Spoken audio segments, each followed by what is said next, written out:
মায়ের একধার দুধের দাম কাটিয়া গায়ের সাম, মায়ের একধার দুধের দাম কাটিয়া গায়ের সাম, পাপস বানাইল ঋণের শোধ হবে না, এমন দরদি মা আর কেহ হবে না আমার মা।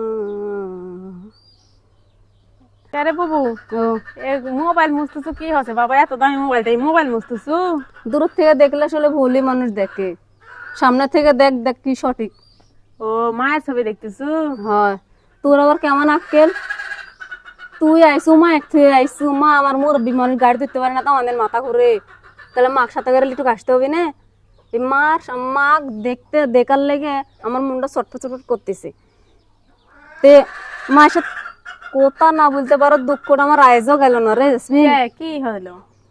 ওই তুই আবার বলতে লাগে, ওই মার সাথে কথা না বলার দুঃখ যে মা কিরম আছে না আছে সেই দেখবো বুঝলে, সে শুনবো বুঝলে। একটা বড় মোবাইল কিনছি, আগে আসলে ছোট বাটন ফোন, ওই ফোনে টেকা তুললে মা তো মরবে মানুষ, ধরতে ধরতে যেই হ্যালো বলে সেই গেল। কে গেল? কে কেটে কোথায় গেল? টেকা চলে যায়, ও। পুরা যায়, ওই হ্যালো হ্যালো করতে শুনতে পানা পুরা যায়। আবার মিনিট তুলি সংযোগ বিচ্ছিন্ন।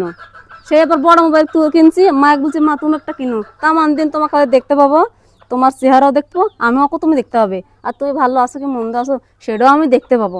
সেই তো মাকে একটু বলছে একটু জল একটু এমবি তুইল, তে মা আবার একটু এমবি তুলছে ঠিকই, কিন্তু মায়ের আমি দেখতে পাচ্ছি না বা কলও দিতে পারতেছি না, মাও আমাকে দিতে পারতেছি না, কারণ ওই এমবির এমনই অপশন যে এমবির কলও যাবি না, আবার কল দেওয়া যাবি না মেসেঞ্জারে বা কোনো জাত কল টল দেওয়া যাবি না। তাহলে আমার মায়ের সাথে কথা বলে দুঃখ করতে তো থাইকে গেল, থেকে গেল না বুঝতে বলতো। তাই যাব মন খারাপ হচ্ছে, মায়ের ছাড়া আছি কবে থেকে, মায়ের বাদ যাইনি 6 মাস হইলি, তুকটাও ডাকি তুই আসিস, আর দেখাই আমার হয়নি। আমার মায়ের আসলে মায়ের মতন ভালোবাসা কেউ ভালোবাসে না রে এই দুনিয়ার বুকে। যতই কাম কাজ করি তাও দিনের মধ্যে 2-3 বার করে মার কথা মনে হয়, আর কারো কথা মনে হোক বা না হোক মায়ের কথাই মনে হয়। মায়ের মতো না পারি বা না পারি তারপরেও মার খোঁজ খবর লওয়ার চেষ্টা করি, সাধ্য মতো দেওয়ার চেষ্টা করি।